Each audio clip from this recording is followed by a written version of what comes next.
Good evening, doctors. Welcome again. Today we are going to discuss about dermatomyositis. Guys, those who are not watched my lecture polymyositis, please go through that and watch that. And after this lecture is very easy. Dermatomyositis is same like as polymyositis. This is idiopathic, autoimmune and inflammatory but also affects the skin. In polymyositis, skin is not involved. Same muscular symptoms as polymyositis, like proximal muscles like forearm and upper limbs, lower limbs muscles are affected more than distal muscles like fingers. Ocular muscles are preserved, not involved, same as polymyositis. Heliotrope rash on face, eyelids, and sun exposed areas. Okay.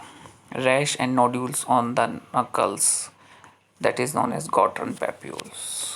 Associated with autoimmune disease, same like as polymyositis, rheumatoid, SLE, etc. Investigation same CPK and aldolase levels are raised, that is muscle inflammatory marker. Accurate is muscle biopsy, same as, and treatment is same like corticosteroids, prednisolone or by methotrexate, and do anti-jovan, and prognosis is good here.